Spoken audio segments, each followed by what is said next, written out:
Buonasera a tutte e tutti, grazie di essere qui a questa presentazione del libro di Claudio Callia. C'è Gianfranco che ringraziamo e Luca che ci ha tirato il pacco, ma c'è comunque via video e verrà a trovarci entro la fine del festival. Ci tenevamo tantissimo a fare questa serata, non solo per Don Gallo, ma perché Claudio per noi, per le ragazze e i ragazzi di Officina 31021 è tanto. Abbiamo condiviso tanti momenti in giro per il mondo, tanti momenti divertenti, momenti anche difficili, però è sempre bello ritrovarsi uniti quando ci sono dei nuovi progetti, e noi per Claudio faremo tutto come lui farebbe tutto per noi. Ci ha regalato un meraviglioso disegno per i 20 anni del festival, perché questa è la 20ª edizione e con fatica siamo riusciti ad arrivare, ma siamo felicissimi e felicissime. E poi forse è un caso, forse non è un caso, oggi è il 21 luglio, ieri abbiamo ricordato Carlo sul palco, oggi fatalità, parliamo di Genova, di Don Gallo, c'è Luca, c'è Gianfranco, c'è Claudio, forse non è una casualità e forse un filo rosso che ci riporta indietro di più di 20 anni, e poi ci racconteranno loro qualcosa, sicuramente verrà fuori un incontro super interessante. Ci tengo a ringraziare anche la presidente di Mediterranea Save Humans, che è qui da Napoli, Laura Marmorale. Rubo un minuto perché noi, lo vedete, sono appese le bandiere, c'è uno striscione. Noi da quando è nato questo progetto ci siamo catapultati e crediamo fortemente che salvare le vite umane in mare o in terra deve essere il nostro primo obiettivo, al di là di qualsiasi altra considerazione. Come dice il nostro motto, prima si salva poi si discute, quindi è un piacere avere Laura, se dopo vuole dire due parole veramente sono i benvenuti. Lascio la parola a Gianfranco, Claudio e Luca.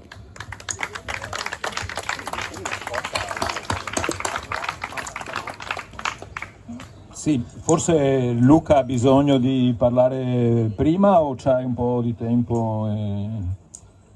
No, Gianfranco, magari introduci. Io purtroppo a un certo punto devo staccare perché non ho moltissimo tempo, però vabbè, qualcosina ce l'ho e mi faceva piacere. Intanto vi ringrazio tantissimo di questa cosa. Non ho potuto essere lì per un motivo che poi vi racconto, ma insomma è come se fossi lì col cuore. Bene. E noi siamo con te perfino nell'incontro che poi ci racconterai. Siamo qua per discutere e presentare il libro di Claudio, che però è qualcosa di più che un bellissimo libro, una bellissima graphic novel, eccetera. È un libro su Don Gallo e, come è stato appena detto, parlare di Don Gallo in un luogo come questo, parlarne oggi nei giorni di Genova, che resteranno per sempre i giorni di Genova malgrado gli anni, i decenni che passano, parlarne con Claudio, parlarne con Luca significa parlare di tante cose, insomma, no? Il libro è formidabile per questo, perché evoca tante cose e secondo me per una cosa anche poi più specifica, perché è un libro che racconta Don Gallo, ce lo racconta, ce lo fa vivere, ce lo fa sentire, il sigaro, la voce, il colbacco, la sciarpa, le imprecazioni, le tenerezze, no? C'è tutto, tutta questa cosa qua, la lucidità politica, no?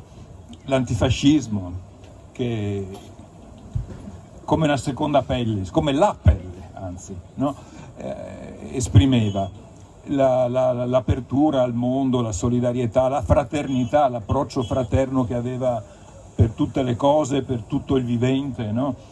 E quindi ce lo restituisce tutto, però ci fa vedere come quel Don Gallo cammina malgrado lui non ci sia più, no? Come rimanga, ma come rimanga dentro le vite che portano avanti la sua vita, la sua lezione, la sua testimonianza, no? È bella questa scelta di far parlare Megu, di far parlare Letizia, di far parlare tutte le persone che sono ancora là, che lo hanno accompagnato, che hanno raccolto il suo lavoro, che anche quando lui c'era erano diventate importanti quanto lui sul piano operativo, sul piano pratico, no? Che era esattamente quello che lui voleva, insomma, no? La cosa importante di una persona che guida un'esperienza, che la ispira, no? È saper preparare l'inevitabile momento in cui, o perché nel migliore dei casi si rompe le scatole e va a fare altro, diciamo così, no? O perché appunto si esaurisce la sua vita, no?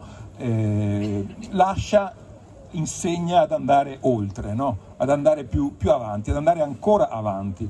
E questa cosa esce benissimo dal libro, fin dalla struttura del libro, ecco, non esce occasionalmente, esce proprio per come tu lo hai immaginato, lo hai strutturato, eccetera. Però c'è tutta la storia, quindi chi ha solo sentito parlare di Don Gallo perché è molto giovane, o chi lo ha conosciuto lo incontrerà per la prima volta o lo ritroverà per quello che era, no? Per la sua vitalità, per la sua capacità profetica, ma anche per la sua capacità concreta di guardare al presente, perché i veri profeti sono quelli che certo ti mostrano l'orizzonte, ma che intanto ti organizzano anche il presente, salvano le vite nel presente, sfamano, no? Gli affamati, dissetano gli assetati, visitano i prigionieri, no? E così via. E Don Gallo era questo, insomma, no? Ce lo ricordiamo in tante occasioni, adesso a me vengono in mente di ogni genere, insomma, no? Mi viene in mente, certo, Genova è ovviamente ineliminabile dalla memoria, però mi viene in mente qualcosa di prima. Luca ricorderà, alcuni che sono qua ricorderanno, quando con un ruolo forte dei centri sociali del nord-est, con un ruolo centrale del Rivolta in particolare, no? Ruolo che resta nel tempo e che anche qua, come nel caso di Don Gallo, è andata avanti l'esperienza, no? e va ancora avanti. Si è pensato a un nuovo modo dei movimenti di affrontare i temi nuovi che la realtà metteva in campo, che andavano dal tema dei temi, diciamo, la globalizzazione neoliberista, alle contraddizioni nuove che esprimeva, ma anche per esempio al lavoro su vecchie questioni che tornavano in maniera prepotente a essere urgenti. Pensiamo al lavoro sulle dipendenze, no? E qui appunto l'incontro con Don Gallo era anche su una metodologia, era su un approccio, ma era l'approccio di chi organizzava. Questo viene fuori benissimo vorrei dire dai disegni anche, no, tuoi, in cui inserisci la comunità San Benedetto al porto, non solo al porto, ma dentro la città, no? Dentro la città. Ed era questa l'esperienza forte, no? Incontrare le contraddizioni dentro la città, non fare di quei luoghi ispirati un luogo autoreferenziale. No? E secondo me questa cosa è stata molto importante proprio nell'esperienza dei centri sociali. Claudio ha fatto una guida, no? Importante ai centri sociali, e lo è stato in particolare qui nel nord-est, in particolare tra Treviso e con un ruolo, ripeto, non si offendano gli altri, ma veramente capitale, del Rivolta, di Luca e poi in particolare di Beppe, di molti che sono qua, no? Di quelli che ci sono adesso poi, che appunto continuano quella strada con questa capacità di rinnovare l'esperimento, che non è più un esperimento, è una realtà consolidata, no? E secondo me questa storia c'entra molto con l'incontro che queste esperienze a suo tempo hanno fatto con alcune persone, e Don Gallo è stato sicuramente questa esperienza, non solo questa persona, ma una persona che ha ispirato questa esperienza, una progettualità nuova, una metodologia nuova, un'apertura nuova al resto del mondo, certo a partire dagli ultimi, che lui diceva gli ultimi non esistono, no? In un bel disegno, in un bel passaggio della storia tu ricordi questa cosa qua, e quindi il tuo libro è una guida alla storia di Don Gallo, è una storia di Don Gallo, ma è una guida al presente, al modo in cui quel metodo viene vissuto, viene agito, no, nella realtà contemporanea, a partire dal basso, insomma, no? Sapendo che il basso, quando si organizza, diventa irresistibile, diventa molto forte, no? Specialmente se compie scelte forti, no? È qua che vorrei tirare in ballo Luca, no? Che compare anch'esso come testimone e come protagonista di un pezzo della storia, insomma, proprio in quella fase, in quella stagione che ho provato a ricordare, che precede Genova, no? Ma che poi, proprio perché la precedeva, cioè aveva preso la rincorsa, è riuscito ad andare oltre quei tremendi giorni di luglio, no? e portarli in una dimensione successiva. Ha perso la connessione, ma è l'unica cosa che ha perso, e quindi il momento in cui sei di nuovo con noi?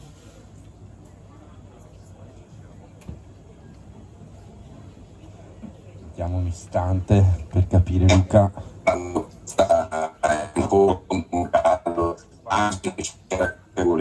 Sembri al 9000. 2001. Luca, stanno cercando di...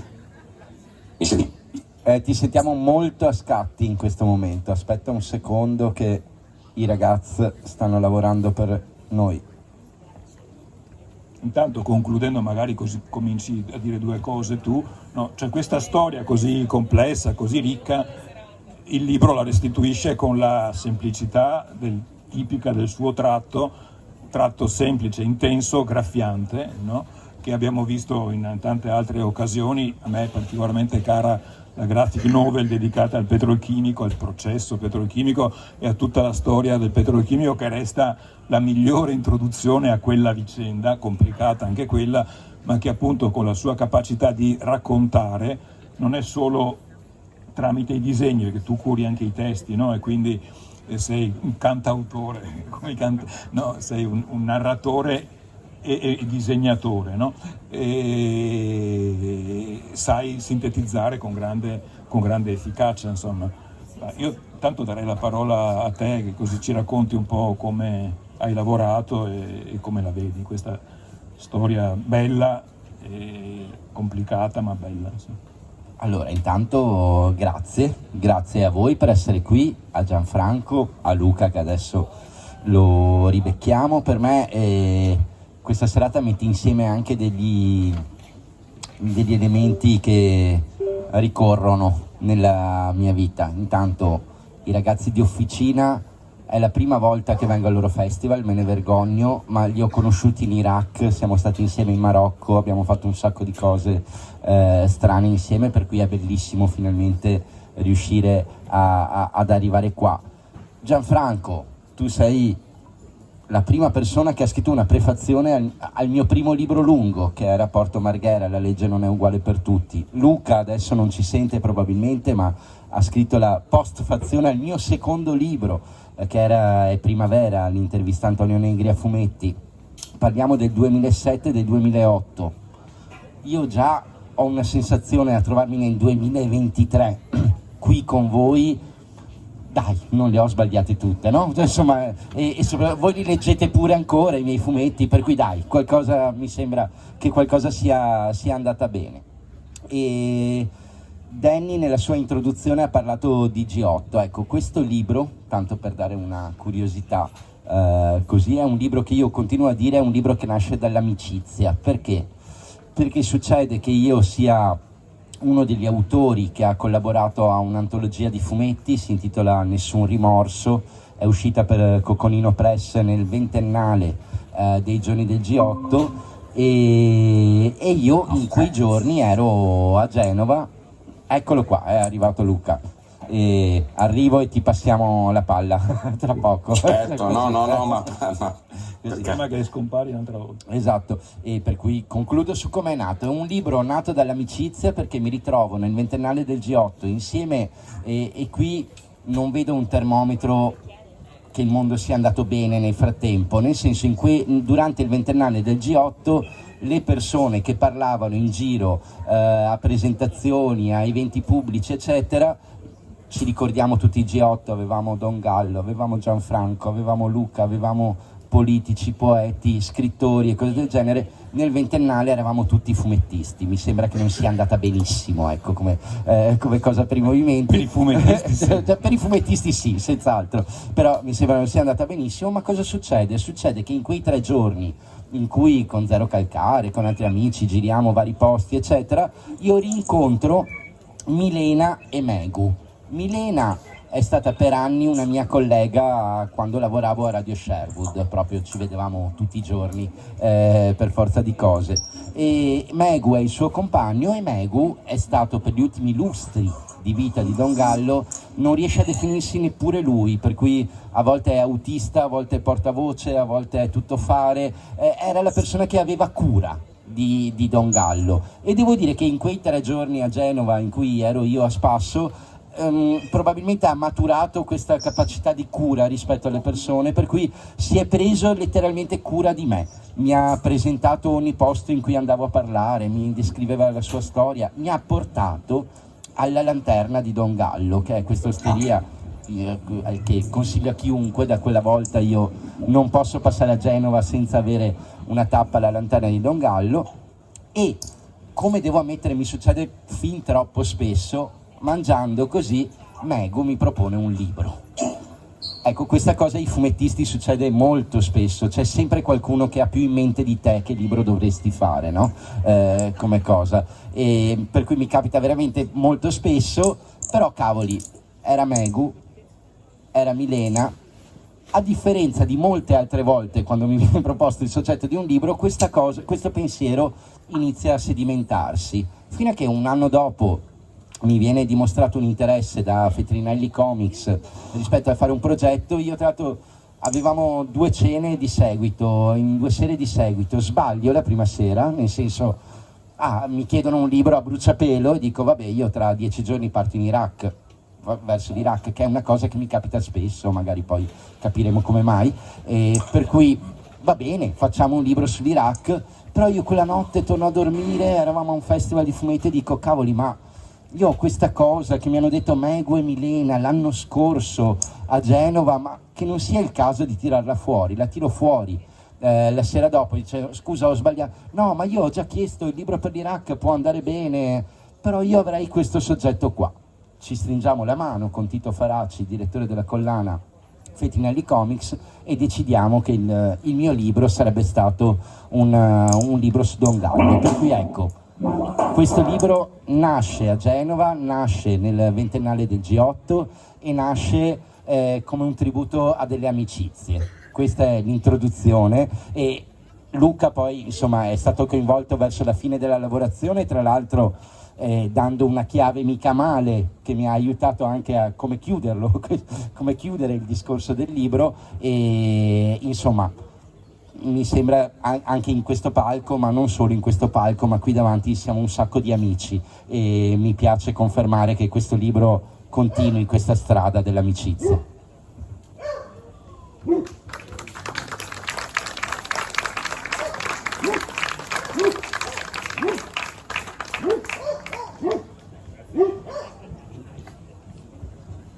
Luca era un assist. Vai. Ok, beh intanto come dire, ti chiediamo delle cose da amici, ma perché sei bravo, quindi tu hai aperto e comunque hai riempito con nuovo senso e nuova passione questo discorso del giornalismo d'inchiesta a fumetti, che secondo me è una grande cosa, e lo dico perché io ti ho visto scribacchiare con la matita e i foglietti e le cose fin da piccolo, per cui nessuno ci scommetteva, no, su questo tipo di elementi, cioè al limite era buono per fare qualche locandina o cose del genere, e invece tu hai dimostrato come lavorare su questo linguaggio possa portare anche a far arrivare il messaggio, perché poi il tema anche della memoria è questo. Noi viviamo un tempo dove la cancellazione di memoria ha fatto un passo più in avanti della manipolazione, cioè davvero qui si propone una mutazione antropologica anche da questo punto di vista, cioè della generazione senza memoria.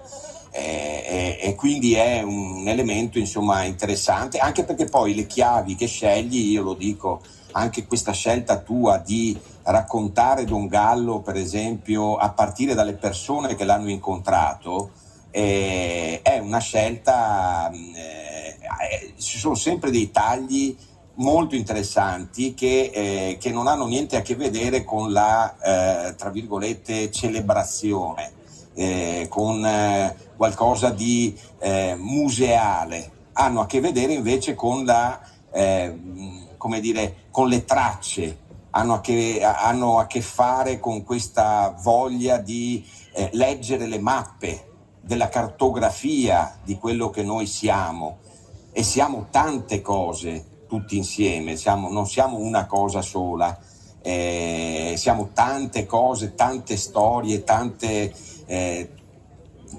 emozioni, tanti sentimenti, tanti incontri che stanno dentro un cammino, un flusso, no?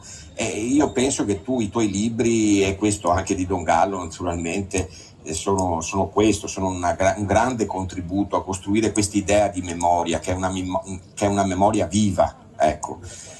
È viva perché, come diceva Gianfranco, poi c'è chi cammina sulle gambe di chi non c'è più, e quindi è molto interessante che questo cammino continua, no? Continua, cambia, si cercano sentieri nuovi, si esplora. Ecco, il dato che proprio a me restituisce subito Don Gallo è questo, per esempio, questo addentrarsi dentro la giungla di Genova, della sua Genova, una Genova che lui ha conosciuto da resistente, ha conosciuto da prete di strada, ha conosciuto nei vicoli, nei carruggi, ha conosciuto di notte, perché Don Gallo è altra cosa, no, interessante così per restituire. Io per esempio con Don Gallo ho sempre discusso di notte, ho sempre fatto lunghe chiacchierate che duravano tutta la notte.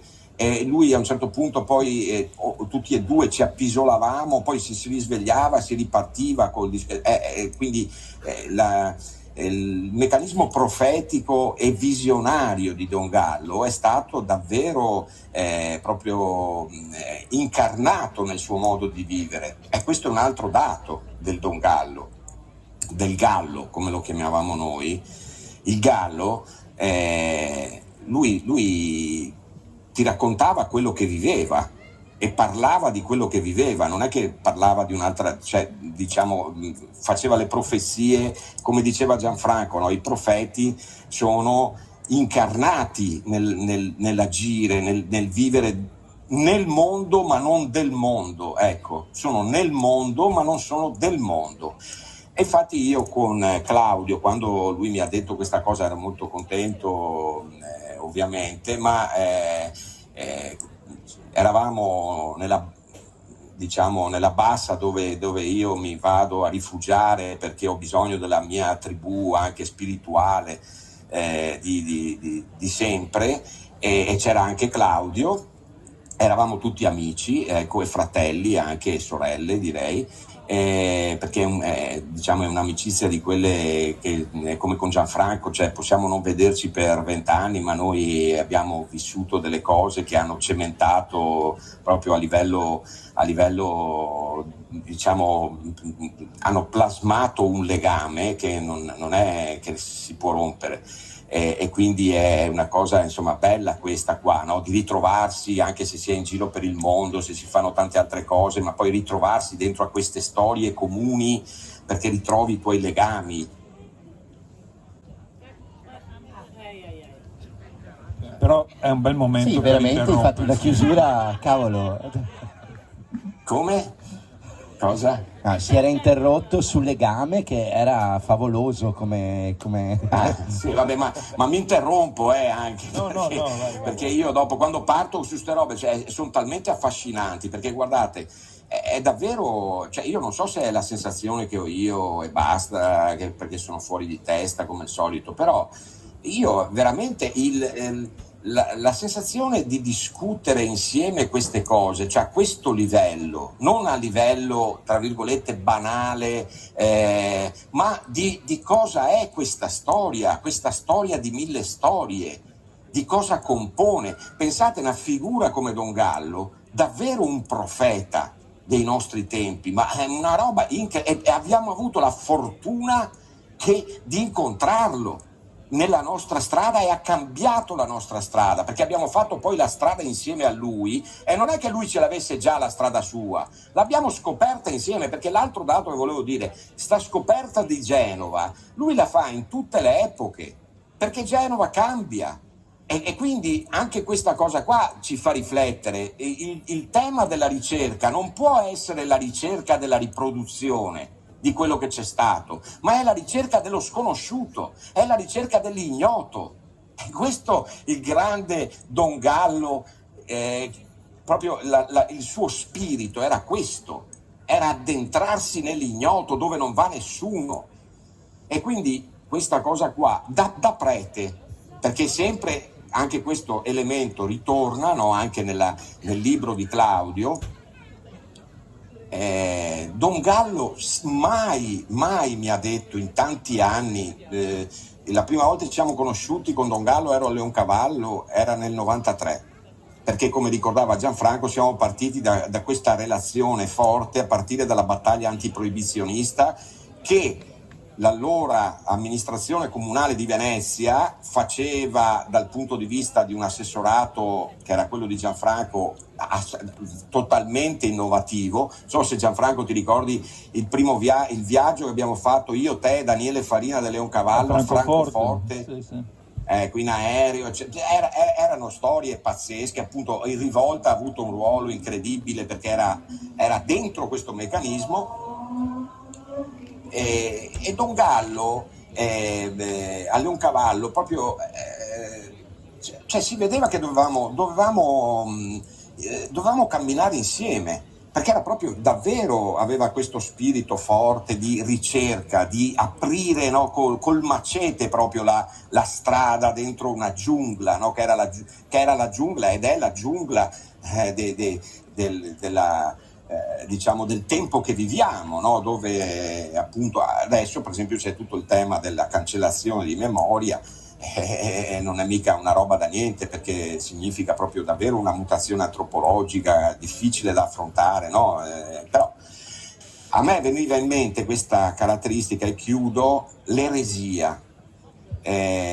Io sono sempre stato affascinato dagli eretici, non c'è niente da fare, cioè nel senso che Don Gallo, Don Vitaliano, le suore di clausura, le clarisse di clausura, che quando ci furono gli arresti nel 2003 per il Sud ribelle legati a Genova, chiaramente, dove io poi sono stato imputato di cospirazione politica contro lo Stato, e per 8 anni abbiamo fatto il processo a Catanzaro.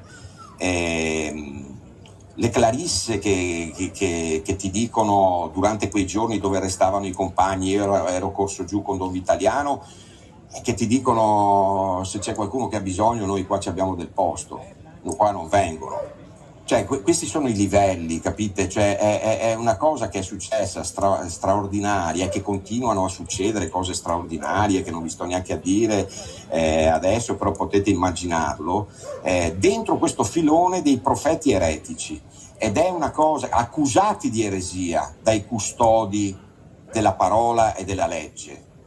E questa è una cosa fondamentale, perché Don Gallo non ha mai rinunciato ad essere un prete, non ha mai voluto, non era un prete sbagliato, cioè il tentativo era di dire che Don Gallo, da parte dei detrattori politici e via discorrendo, ma anche a sinistra, cioè ma anche dentro il movimento, cioè che quello è un prete sbagliato. Don Vitaliano è un prete sbagliato. Don Angelo Casano di Bari, che occupa il Ferrotel con centinaia di migranti, è un prete sbagliato, perché quelli sono in realtà comunisti, sono in realtà vorrei ma non posso, ma quelli sono spretati.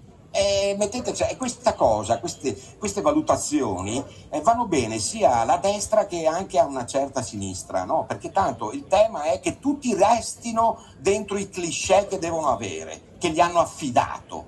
la legge, il dogma e i custodi dell'ortodossia. Don Gallo era un eretico ed era questa eresia che è stata la potenza di quel cammino, l'eresia di Marcos, l'eresia della disobbedienza, l'eresia appunto della discussione dentro le chiese di come affrontare la polizia. Questa è l'eresia, è stata una roba gigantesca da questo punto di vista che ci portiamo dentro. E per me questo elemento dell'eresia è un elemento fondamentale, perché è chiaro che poi Don Gallo aveva una comunità dietro a lui, ma una comunità di cristiani, non una comunità dei centri sociali. Cioè, quindi anche questa, come ce l'aveva Don Mario Cisotto, che Gianfranco conosce bene, che è il prete del porto con cui abbiamo fatto tutta la battaglia sulla Frunzanesti, sui marittimi abbandonati al porto, eccetera, e che spinava le birre a rivolta. E che lui veniva da una storia di prete del carcere nei Pirenei, per cui figurati, adesso credo sia in Val di Susa. Ma ci sono queste figure veramente interessanti, veramente bellissime, perché appunto questo l'elemento dell'eresia, secondo me, noi dobbiamo tirarlo fuori, non avere paura delle ortodossie, di rompere le ortodossie. E Don Gallo questo ci insegnava, ed è stata una cosa gigantesca questa roba qua, che ci ha dato una forza incredibile per fare cose anche pazzesche, ovviamente tutte più grandi di noi. Si parlava di Genova, ma tantissime altre, e quindi ecco, questo mi viene così come suggestione anche rispetto al libro di Claudio. Cioè il libro di Claudio contiene questa cosa qua, no? Perché tu ti accorgi di questo elemento eretico e di questa potenza visionaria profetica, ti accorgi dalle persone che l'hanno incontrato, da quante strade ha preso, dai 1000 rivoli e dalla cosa irrefrenabile di questo tipo di messaggio, che era un messaggio incarnato. Cioè Don Gallo era uno che le cose non le diceva, le faceva e le diceva, o le diceva perché le faceva e le viveva. E questo era anche il suo senso di venire nei centri sociali, per esempio, ma anche di queste persone che appunto cristiani eretici, o forse cristiani veri, ecco, diciamo, visto che insomma comunque i cristiani come riferimento hanno una persona che è stata condannata a morte dal potere perché era eretico, per cui insomma ecco, delle volte ci si dimentica di questo particolare, però capisco 2000 anni fa, per cui eccetera, però insomma alla fine tutto si lega. Quindi ecco, per me è stata un'esperienza incontrare Don Gallo, mi ha dato tantissimo, mi ha dato proprio la libertà, la forza, ha dato un senso anche alla mia cassonaggine naturale, cioè nel senso che anche questa cosa, lui non era uno che doveva organizzare tutto, vediamo quel che succede. Bellissimo. Grazie tante a tutti voi e vi abbraccio fortissimo, ma io mi devo staccare, mi piacerebbe stare qua tantissimo con voi. Ciao Luca, grazie. No, volevo ricordare che oggi, ecco, quello che è successo, perché non sono venuto di persona. Raccontaci. No, ma un aneddoto per capire questa dinamica eretica, no, che poi spiega anche perché la domanda "ma Luca si è convertito?" è una domanda che da cazzo, cioè nel senso che questo discorso sull'eresia serve a questo, per quanto mi riguarda, no? A rispondere con quello che succede. Oggi è successo che un rifugiato del Camerun che si chiama Bentolo, che ha 24 anni, che era detenuto nel lager di Al-Zawiya in Libia, perché noi abbiamo fratelli e sorelle detenuti nei lager che noi paghiamo, ma noi, anche grazie a reti di cristiani, noi cerchiamo di farli fuggire dai lager, e infatti ci mettono sotto processo, eccetera eccetera. ma noi pensiamo che sia fondamentale che la nostra vita si dedichi a far scappare dai campi di concentramento la gente, a tentare di rompere questo orrore, no? E quindi di cercare strade nuove, di cercare un Mediterraneo diverso, eccetera. Detto questo, cosa è successo? Che noi avevamo... La storia di Bentolo è particolare perché lui contatta Don Mattia dal lager di Al Zawiya. Tenete conto che loro sono ci mandano queste foto dove c'è un altare e un pezzo di legno in croce, perché loro sono anche cristiani e lì sono bastonati anche per quello, tra l'altro, eccetera, no? Un po' come succede anche in Tunisia, c'è questa componente anche di persecuzione religiosa, eccetera, eccetera. Però al di là di questo contatta Don Mattia perché? Perché c'ha un compagno, Sami, che è stato torturato e sta per morire. E contatta Don Mattia perché a distanza, perché noi facciamo le videochiamate, e Don Mattia riesce ad accompagnarlo nella morte, dentro il lager, dandogli l'estrema unzione e stando insieme a lui da cristiano. E questa cosa, diciamo, aiuta questi ragazzi che vedono un loro amico morire dopo le torture ricevute. Raccontiamo questa cosa al Papa e il Papa chiaramente che cosa fa?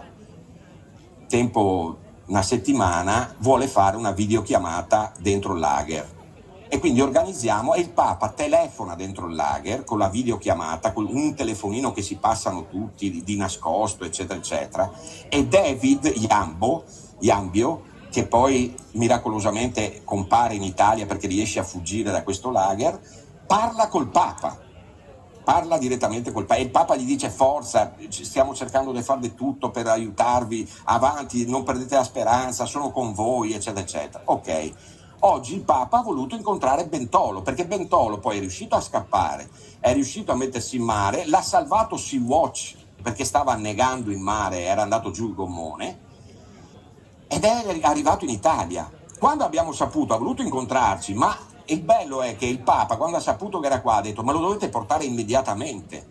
E quindi oggi io sono partito con Don Mattia e abbiamo accompagnato Bentolo dal Papa, che l'ha abbracciato. Voi figuratevi sta cosa dal lager cioè è stata una roba, cioè eravamo tutti con le lacrime agli occhi, capito? Perché e Bentolo dice: i miracoli succedono. Io sono qua col Papa, io pensavo di morire e sono qua. E il Papa gli diceva: tu, perché lui gli diceva: sei il più grande, sei l'unico che ci dà speranza, eccetera, eccetera. E il Papa gli diceva: no, sei tu, perché tu sei stato vicino a tuo fratello finché moriva, tu sei il più grande uomo che io conosco. Gli diceva così. Ed è stata una roba bellissima.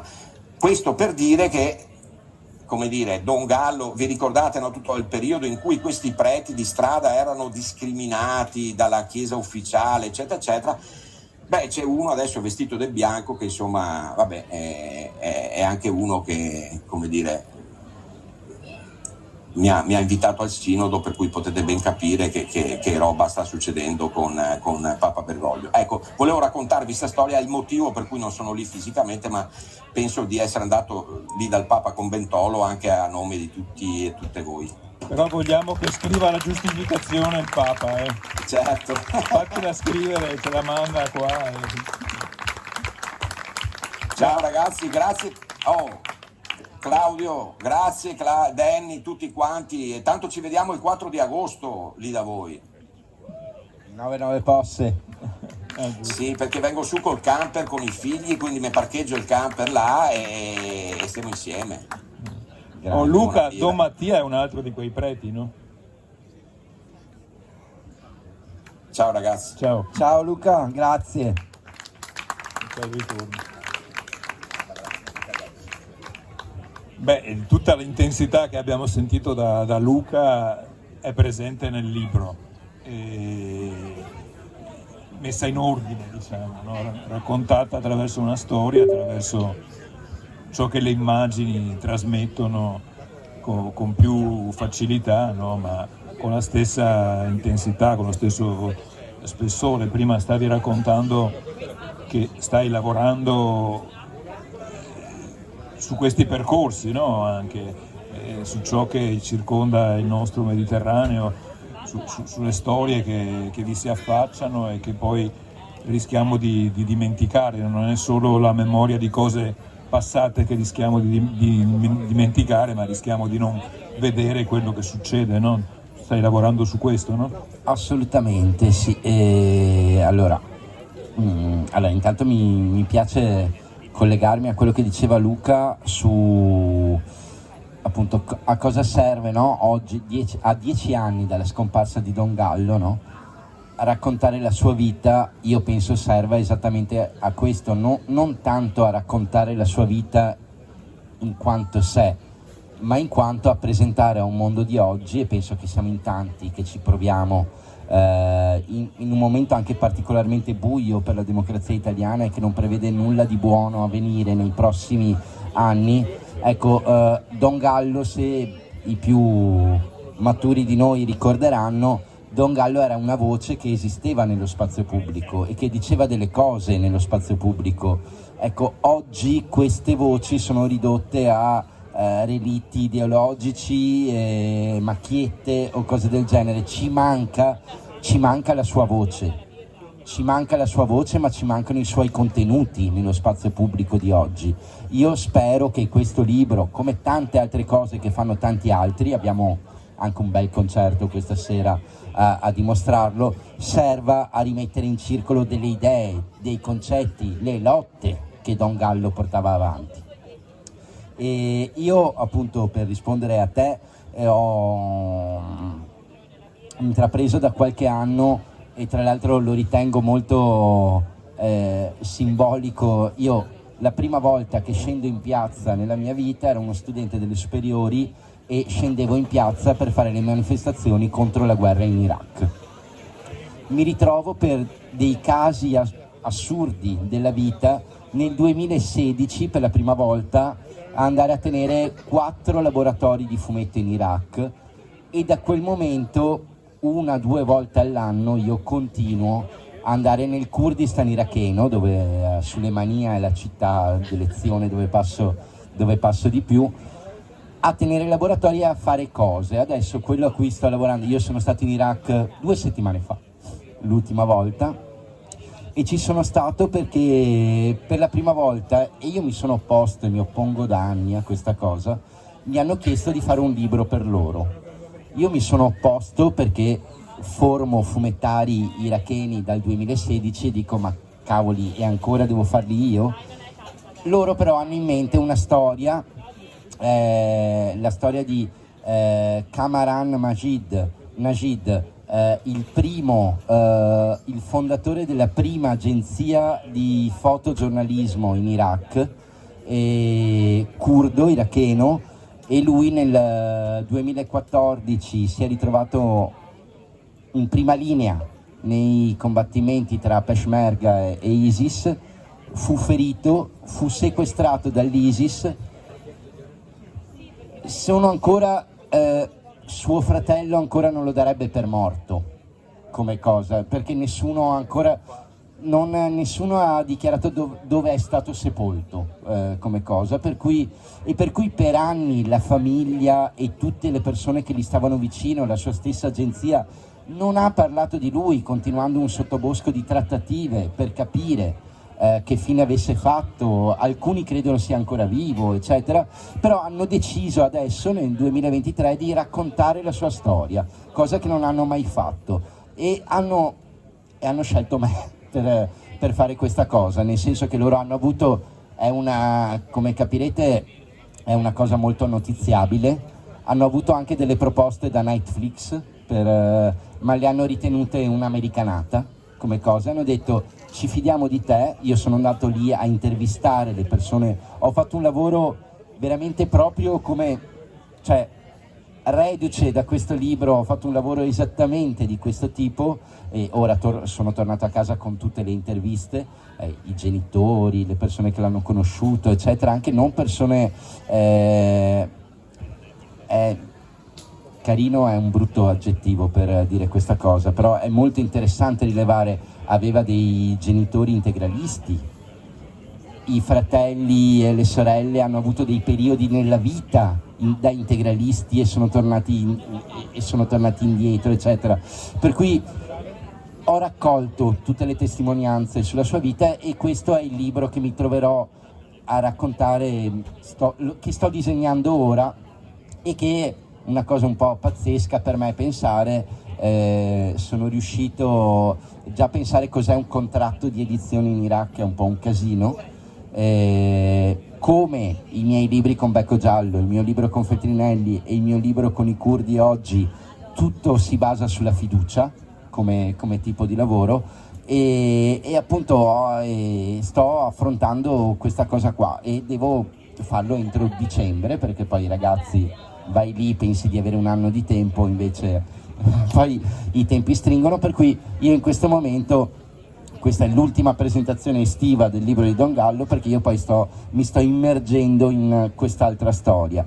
E cavoli, la storia del fotogiornalismo, di una persona che lui è cioè, ci sono dei TED Talk con Karaman che parla, Kamaran che parla, e lui dice: mi sono stufato che arrivino qui i fotografi dall'estero a fotografare tutte le sfighe che ci capitano, siamo un paese da sempre in guerra, io voglio creare una generazione di fotografi che mostri anche le cose belle o com'è la vita normale qui, una roba che nessuno di noi colonialisti, io quando scherzo con loro gli dico: mi sento io un colonialista a venire qui e a raccogliere le vostre storie e a doverle raccontare per voi, per questo spingo sempre che le raccontino alcuni di voi, e loro mi continuano a dire: no, appunto abbiamo avuto la proposta da Netflix, c'è un'attenzione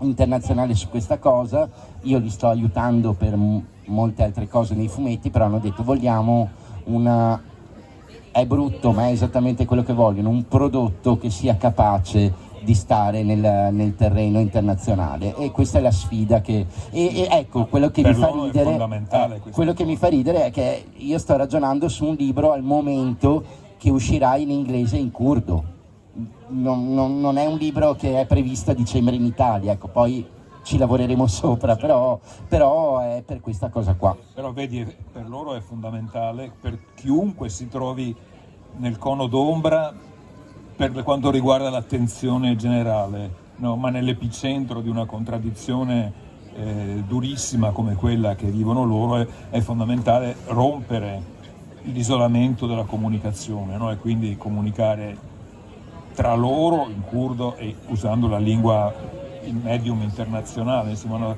Che è l'inglese, è un linguaggio come quello dell'immagine che ha una forza straordinaria, no? Quindi tanto speriamo che venga anche programmato in Italia una versione italiana, ma si capisce benissimo il loro interesse, insomma, cogliendo la tua passione internazionalista, altro che colonialista, insomma, no?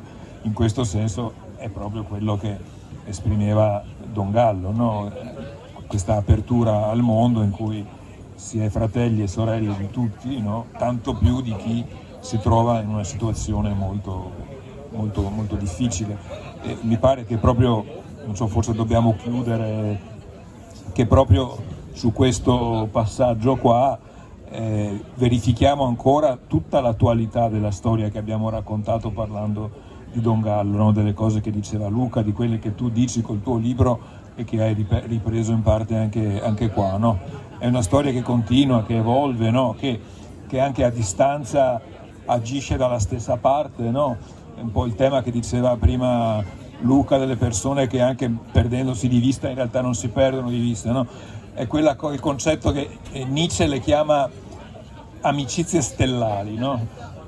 Perché anche a distanza ti riconosci e ti ritrovi, no?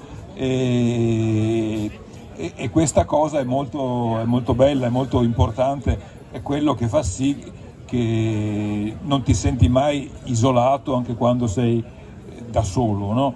E questa cosa è la chiave di tutte le testimonianze che parlano in questo libro di Don Gallo, ma di tutta la testimonianza di Don Gallo rispetto a chiunque, che credo agisce anche in tutti noi, insomma, e nel tuo libro questo è uno dei messaggi forti, no? Sì, aiuto, non so. Sì, a me piace proprio che passi questa cosa qui dell'attualità e rilancio in avanti. Anche tu, no? Hai fatto riferimento, giustamente ti viene proposto di fare una biografia di una persona, no? È la prima volta che faccio la biografia di una persona che non c'è più. Il che non c'è più non è un fatto poco determinante, nel senso non posso andare a interrogarlo, non posso chiedergli se dico la parolina giusta e cose del genere, per cui mi sono dovuto porre anch'io come si racconta la biografia di una persona che non c'è più e cos'è la biografia di una persona che non c'è più. Io ho voluto mettere all'inizio di questo libro, il mio libro si apre con 2 pagine dedicate a Heidi Giuliani. E per me è stato mettere quelle 2 pagine di sua introduzione sulla figura di Don Gallo è come lanciare un patto di lealtà verso il lettore, cioè il lettore deve sapere da che parte arrivo io nel raccontare la storia di questo prete. Io per i primi 2 mesi, quando ho iniziato a lavorare a questa cosa, per casa mi aggiravo, ma sono davvero io la persona giusta che può raccontare la storia di un prete? Cioè, me lo chiedevo, no? E ho pensato, qual è la chiave giusta? La risposta per me è stato cercare di prendere, dirò una parola grossa e démodé in questi tempi, di prendere il racconto di una vita di una persona da un punto di vista materialista. Cos'è la vita di una persona che non c'è più da 10 anni? È quello che ci ha lasciato. Cos'è quello che ci ha lasciato? Don Gallo ci ha lasciato delle cose, tante, perché la comunità San Benedetto al Porto di Genova non è solo a Genova, è anche ad Alessandria, ma è anche a Santo Domingo, e sono cose che ci ha lasciato e che sono vive e che stanno con noi, ma sono persone anche, sono tante persone, quelle da cui ho scelto, appunto, potevo dire, narro la biografia di Don Gallo, come non sarebbe stato un errore, faccio Don Gallo da piccolo, Don Gallo che parla con suo fratello, no, Don Gallo che ascolta suo fratello che dice alla mamma io mi unisco alla resistenza, sarebbe stato un lavoro di fiction, no? Non avrei saputo cosa si sono detti, avrei dovuto ricostruire, avrei dovuto mettere delle cose. Io ho detto no, io vado dalle persone che hanno passato la vita con lui, dalle persone a cui lui ha cambiato la vita, a cui l'incrocio con lui ha permesso di cambiare la vita come cosa, e questo è quello che ci ha lasciato Don Gallo. Sono delle persone a cui ha cambiato la vita, sono delle cose che ci ha lasciato, e questo oggi, a 10 anni dalla sua scomparsa, può essere pure ritenuto cinico questo ragionamento. Avevamo una data, il 10° anniversario della scomparsa di Don Gallo. Io ho detto questo 10° anniversario, e credo che Don Gallo sarebbe contento così, non serve a rendere Don Gallo una figura feticcio da onorare per sempre, ma serve a rilanciare le lotte e quello in cui Don Gallo credeva profondamente, le lotte sociali, le lotte contro la guerra, le lotte contro il proibizionismo. A questo serve, cioè io spero che le nostre vite servano a questo, a rimandare in avanti quello a cui abbiamo creduto e quello che il cambiamento che vogliamo portare a questo mondo. Bene. Ispirati da Don Gallo, e come tante volte ci è successo, faremmo notte anche stavolta parlando di lui e con lui in un certo senso, no? Però, diciamo così, lui stesso ci diceva che ci sono tante altre cose da fare, e quindi ci salutiamo qua. Il libro è qua a disposizione. Claudio farà il disegnino. Sapete che c'è questa ritualità delle presentazioni di fumetti, se non lo sapete ve lo dico, chi acquista il libro cercherò di non sporcarvelo e lasciarvi una traccia. Potete anche snobbarlo, prendere il libro e basta. Liberi. Grazie di esserci, ciao.